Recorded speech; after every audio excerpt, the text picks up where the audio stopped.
স্বাগত আজকে জেডএসআরএম নির্বাচনের পথে আয়োজনে। দর্শক, আগামী ত্রয়োদশ জাতীয় সংসদ নির্বাচনকে কেন্দ্র করে সংশ্লিষ্ট সব ধরনের সংবাদ জানাতে প্রতিদিন এই সময়ে নিউজ 24 এর পর্দায় আপনাদের সাথে আমরা হাজির হয়ে যাই। আজকের পর্বে আছি আমি নাফিসা হক। প্রতিদিন আমরা একটি করে জেলা এবং তার সকল সংসদীয় আসনের তথ্য এবং সেই সাথে আদ্যপান্ত আরও জানাবো সরাসরি যুক্ত হয়ে সেই জেলার বিভিন্ন দলের প্রার্থীদের প্রতিশ্রুতি এবং ভোটারদের প্রত্যাশার কথা। অনুষ্ঠানের প্রতি পর্বেই আমরা চেষ্টা করি এই ত্রয়োদশ জাতীয় সংসদ নির্বাচনকে কেন্দ্র করে যতগুলো আসন রয়েছে প্রত্যেকটি আসনে গিয়ে প্রার্থীদের সাথে সরাসরি কথা বলার। তাই আজকের পর্বে আমরা জানবো এই সংসদ নির্বাচন উপলক্ষে রংপুর 5 জেলার নির্বাচনের সংবাদ, এবং এই সংবাদ জানাতে আমাদের সাথে আরও সরাসরি যুক্ত হবেন আমাদের সহকর্মী রেজাউল করিম মানিক, থাকবেন তার সাথে এই আসনের বিভিন্ন প্রার্থীরা। আমরা একটু কথা বলে নেব মানিকের সঙ্গে। মানিক, নিশ্চয়ই আপনি আমাকে শুনতে পাচ্ছেন। স্বাগত আপনাকে আজকের অনুষ্ঠানে।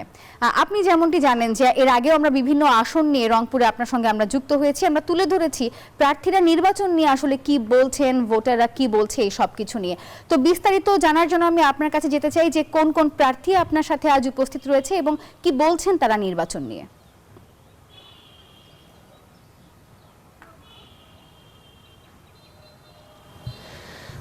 নাফিসা, ধন্যবাদ আপনাকে। আপনি জানেন যে দেশের দ্বিতীয় বৃহত্তম উপজেলা হচ্ছে এই মিঠাপুকুর। এই মিঠাপুকুর উপজেলা 17টি ইউনিয়ন নিয়ে গঠিত। এই মিঠাপুকুর কিন্তু হাড়িভাঙ্গা আমের জন্য বিখ্যাত, পাশাপাশি নারী জাগরণের অগ্রদূত বেগম রোকেয়ার বাড়ি এখানে। এছাড়া এখানে কিন্তু সবজি চাষের জন্য এই মিঠাপুকুর অত্যন্ত বিখ্যাত। আজকে আমরা এই মিঠাপুকুর 5 আসনে আমরা দুজন প্রার্থীর সাথে কথা বলতে চাই। প্রথমে পরিচয় করে দিতে চাই জাতীয় পার্টির প্রার্থী এস.এম. ফখরুজ্জামান, আর আমার বাম পাশে রয়েছেন ইসলামী আন্দোলনের প্রার্থী অধ্যক্ষ গোলজার হোসেন। আমরা প্রথমে একটু সরাসরি কথা বলতে চাই ফখরুজ্জামান, একটু আপনার কাছে জানতে চাই যে এই যে আপনারা ভোটে অংশগ্রহণ করেছেন, আপনি জানেন যে দীর্ঘ 54 বছর মিঠাপুকুরে তেমন উন্নয়নের ছোঁয়া লাগেনি। এখানে হাড়িভাঙ্গা আম কিন্তু প্রতি বছরই পচে নষ্ট হয়, কিন্তু সংরক্ষণের কোনো হিমাগার গড়ে ওঠেনি, সবজির হিমাগার গড়ে ওঠেনি। নির্বাচিত হলে কি করতে চান একটু বলবেন আমাদেরকে। এই সমস্ত জিনিস তো রাষ্ট্রের করার কথা, এখানে তো ব্যক্তি উদ্যোগে কেউ করবে এরকম হয়তো উদ্যোক্তার এখানে অভাব আছে। আমরা রাষ্ট্রীয়ভাবে এরকম হিমাগার বা প্রসেসিং প্ল্যান্ট করার জন্য সরকারকে অনুরোধ করব বা প্রেশার ক্রিয়েট করব, যাতে করে এখানে ভবিষ্যতে এই সম্পদগুলো নষ্ট না হয়। সে ব্যাপারে আমরা সংসদে যদি যাই, আমি ব্যক্তিগতভাবে দাবি উত্থাপন করব যেখানে একটা ম্যাঙ্গো প্রসেসিং প্ল্যান্ট বসানোর জন্য। নির্বাচিত হলে মিঠাপুকুরের অবহেলিত মিঠাপুকুরের রাস্তাঘাট থেকে শুরু করে অনেক অবহেলিত জায়গা রয়েছে, সেগুলো ডেভেলপ করবেন কিনা এবং ভোটারদের সারা কেমন পাচ্ছেন একটু বলবেন আমাদেরকে। আমরা যথেষ্ট ভোটারদের সাড়া পাচ্ছি। মানুষ ভোট দিতে চায়, তার নিরপেক্ষ এবং তার পছন্দের ক্যান্ডিডেটকে সে নির্বাচিত করতে চায়। আমরা প্রথমে চিহ্নিত করব এখানে কি কি সমস্যাগুলো আছে, যেগুলো প্রায়োরিটি বেসিসে আমরা সমাধান করার চেষ্টা করব। আমরা একটা কমিটি করব যে মিঠাপুকুরের প্রায়োরিটি বেসিসে কি কি প্রবলেমগুলো মানুষ প্রাইমারিলি আছে এবং তারা এটার নানাভাবে অবহেলিত হচ্ছে। আমরা একটা কমিটি করে এগুলোর উন্নয়নের তালিকা মোতাবেক সরকারের বরাদ্দ অনুযায়ী প্রায়োরিটি বেসিসে যে সমস্ত জিনিস বেশি প্রয়োজন সেগুলো আগে করার চেষ্টা করব। অসংখ্য ধন্যবাদ। কথা বলছিলাম জাতীয় পার্টির প্রার্থী এস.এম. ফখরুজ্জামান। একটু কথা বলতে চাই অধ্যক্ষ গোলজার হোসেন, আপনি ইসলামী আন্দোলন থেকে নির্বাচন করছেন। আপনারা দীর্ঘ 17-18 বছরও কিন্তু এই ফ্যাসিস্ট হাসিনার বিরুদ্ধে আপনারা আন্দোলন করে এসেছেন। আপনি এই আসন থেকে নির্বাচন করছেন, তো ভোটারদের সারা কেমন পাচ্ছেন এবং নির্বাচিত হলে কি করতে চান একটু আমাদেরকে বলবেন।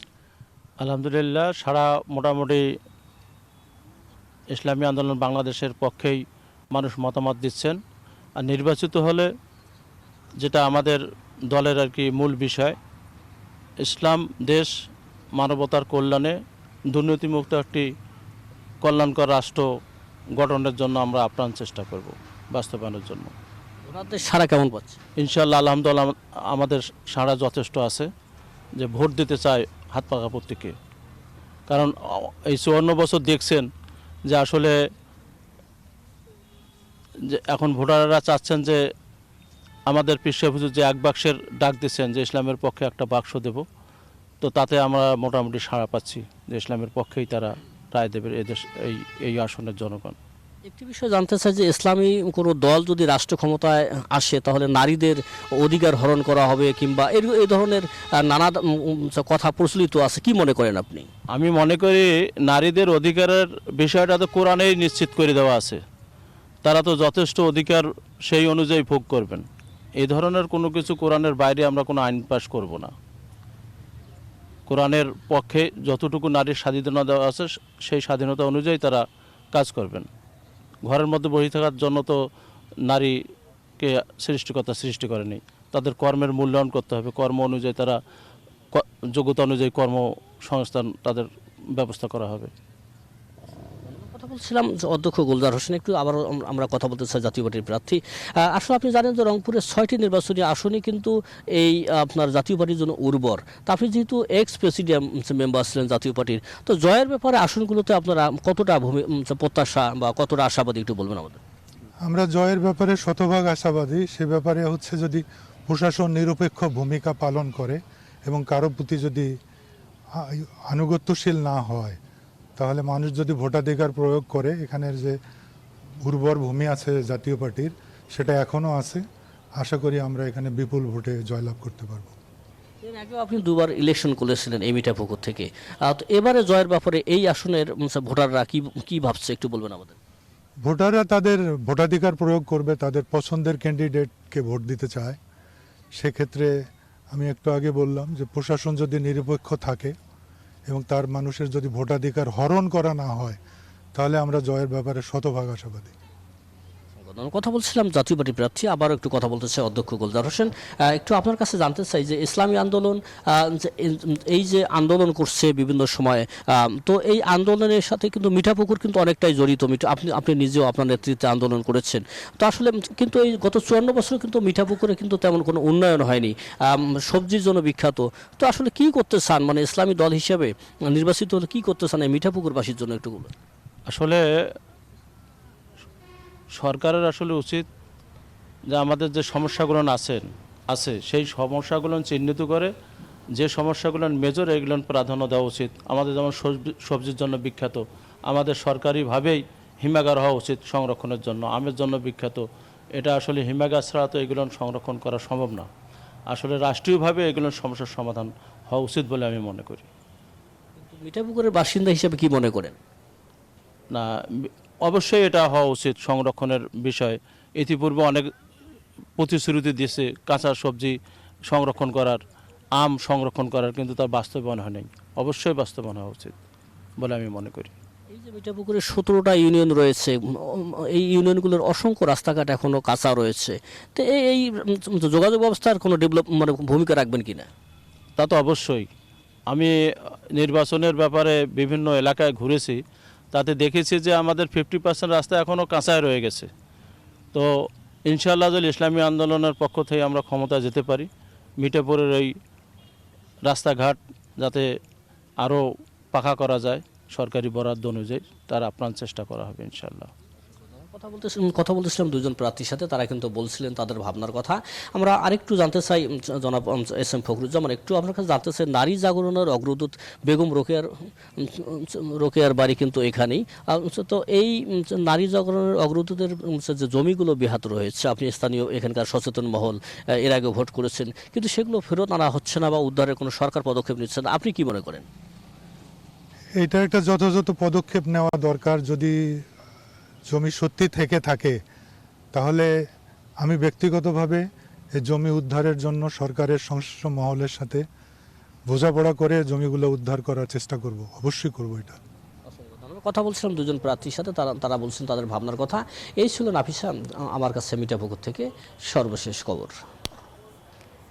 মানিক, ধন্যবাদ আপনাকে। দর্শক সহকর্মী মানিক কথা বলছিলেন রংপুরের, আমরা যে আসন নিয়ে আসলে কাজ করছি রংপুর 5, সেই রংপুর 5 আসনের দুজন প্রার্থী, একজন জাতীয় পার্টি থেকে এবং একজন ইসলামী আন্দোলন থেকে, এবং তাদের দুজনের কথাতেই আসলে উঠে এসেছে একটা বিষয় একদম স্পষ্টতভাবে, সেটা হচ্ছে তারা রাস্তাঘাটের উন্নয়ন চাচ্ছে, তারা কৃষি পণ্য সংরক্ষণের বিষয়ে হিমাগার চাচ্ছে, এবং সেই সাথে নারীর ক্ষমতায়নের বিষয়ে যখন প্রশ্ন করা হয়েছে, তারা নারীর ক্ষমতায়ন বিষয়ে কথা বলেছে। এই রংপুর জেলা বা রংপুর নিয়ে যত কথাই বলি না কেন কম হবে, কারণ বেগম রোকেয়া থেকে শুরু করে বর্তমান পর্যন্ত এই যে আবু সাইদ, তারা দুজনেই কিন্তু রংপুরের বাসিন্দা ছিলেন এবং এর আধিপত্য বলি বা এর আভিজাত্য বলি কোনো কিছুই কিন্তু আসলে রংপুরে কম না। কিন্তু দেখার বিষয় এবারের নির্বাচনে আসলে কি হয়। দর্শক, অনুষ্ঠানের এ পর্যায়ে নিচ্ছে একটি বিরতি। আপনারা দেখছেন জেডএসআরএম নির্বাচনের পথে। বিরতি থেকে ফিরে আবারও যুক্ত হব। দর্শক, বিরতির পর সবাইকে আরও একবার স্বাগত জানাচ্ছি। আপনারা দেখছেন জেডএসআরএম প্রেজেন্স নির্বাচনের পথে এবং শুরুতেই আমরা বলেছি আজ আমরা রংপুর জেলার 5 আসন নিয়ে আসলে কথা বলবো। দেশের দ্বিতীয় বৃহত্তম উপজেলা এই রংপুরের মিঠাপুকুর উপজেলাটি 17টি ইউনিয়ন নিয়ে গঠিত। আর উপজেলাটিতে সবজি এবং হাড়িভাঙা আমের জন্য অনেক খ্যাতি রয়েছে।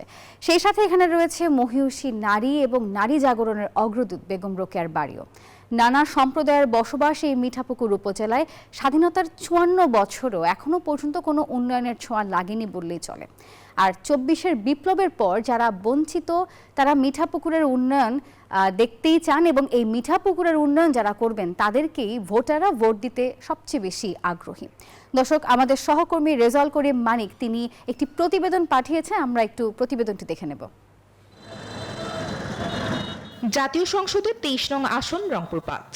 এই আসনের অন্যতম প্রধান সমস্যা বেকারত্ব। এখানে নেই কোনো কলকারখানা, ব্যাপক সবজি উৎপাদন ও হাড়িভাঙা আম থাকলেও এখানে নেই স্টোরেজ।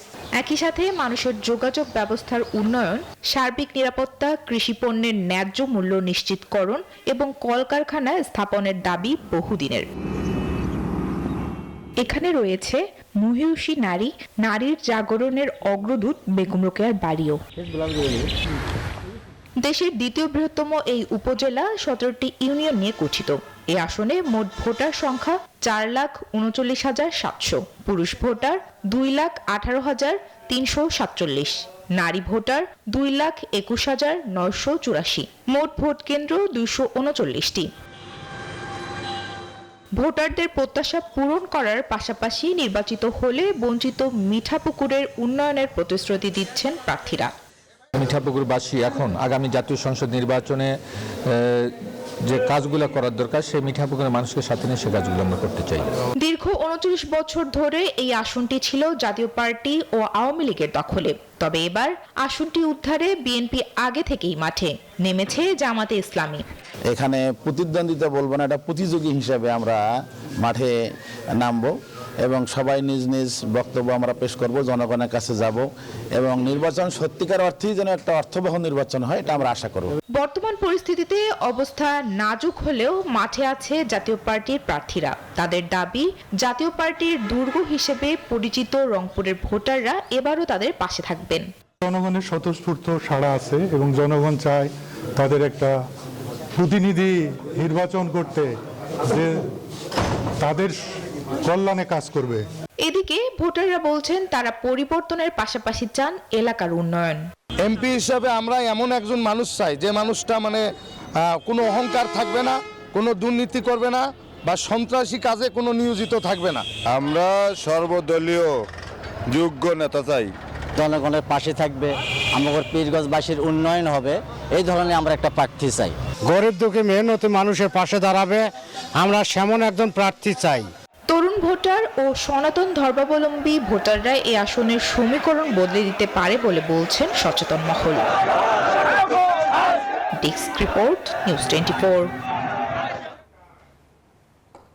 দর্শক, আমরা রংপুরের একটি প্রতিবেদন দেখছিলাম, আমাদের সহকর্মী পাঠিয়েছেন। আমরা আবারও আমাদের সহকর্মীর সাথে সরাসরি যুক্ত হব এবং প্রার্থীদের সাথে কথা বলবো এ পর্যায়ে। মানিক, এই পর্যায়ে আমি একটু জানতে চাচ্ছি আপনার কাছে, রংপুর এমনি এই জেলাটি খুব বেশি পরিচিত যে এখানকার মানুষ অনেক বেশি অতিথিপরায়ণ হয়। অবশ্যই সংখ্যালঘু রয়েছে রংপুরের এই 5 আসনে। যে দুজন প্রার্থী আপনার সঙ্গে উপস্থিত রয়েছেন তারা সংখ্যালঘুদের নিরাপত্তা নিয়ে কি বলছে একটু জানাবেন।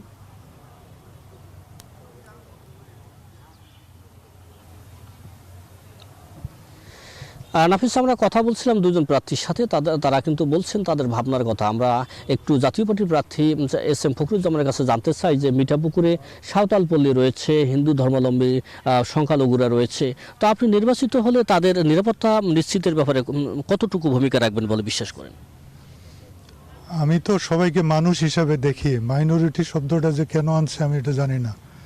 মানুষ হিসাবে প্রতিটা লোকের যা নাগরিক অধিকার সেটা আমি সবার জন্য সমভাবে নিশ্চিত করব। এই যে যদি আপনি নির্বাচিত হন অর্থাৎ প্রয়াত রাষ্ট্রপতি এরশাদের স্বপ্ন বাস্তবায়নে কতটা কাজ করবেন?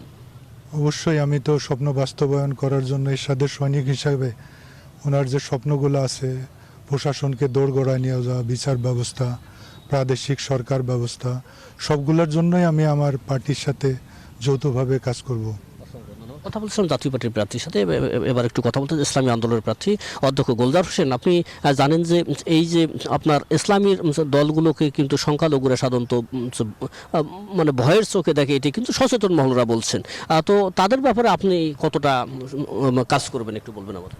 সেটার মানে একবারে জ্যান্ত উদাহরণ হচ্ছে জুলাই আগস্টের যে অভ্যুত্থান হলো, ইসলামী দলগুলো সহ অন্য অন্য দল যারা ছিল, বিশেষ করে ইসলামী দলগুলোই ভূমিকা বেশি পালন করছে। তাদের এই প্রার্থনালয়, বাড়ি পাহারা দেওয়া, সেটা আমরা মানে দেখাই দিছি যে তারা নিশ্চিত থাকবে। একটা রাষ্ট্রে তো শুধু মুসলমান বসবাস করে এমন না, যে সম্প্রদায় থাকুক না কেন তারা ওই সংখ্যা গরিষ্ঠ এবং সংখ্যা লঘু বলে কোনো কথা নেই, তারা সমান অধিকারই ভোগ করবেন দেশের মধ্যে। কথা বলছিলাম দুজন প্রার্থীর সাথে, তারা কিন্তু বলছেন সংখ্যালঘু যারা রয়েছে, বিশেষ করে মিঠাপুকুরে সাঁওতাল পল্লী রয়েছে, হিন্দু ধর্মাবলম্বী লোকের সংখ্যাও কিন্তু অনেকটাই বেশি। তারা নির্বাচিত হলে তাদের নিরাপত্তা নিশ্চিতের ব্যাপারে তারা কাজ করতে চান। পাশাপাশি এখানে নির্বাচিত হলে তারা কলকারখানা থেকে শুরু করে বেকার সমস্যা যেটি রয়েছে সেটিও দূর করতে চান। তাহলে এই ছিল নাফিসা আমার কাছে আজকে নির্বাচনের পথে JTSRM এর যেটি টক শো, তার সর্বশেষ খবর। মানিক, অসংখ্য ধন্যবাদ আপনাকে। সেই সঙ্গে ধন্যবাদ এতক্ষণ ধরে যারা আমাদের সঙ্গে ছিলেন, এই অনুষ্ঠানটি নিয়মিত দেখেন।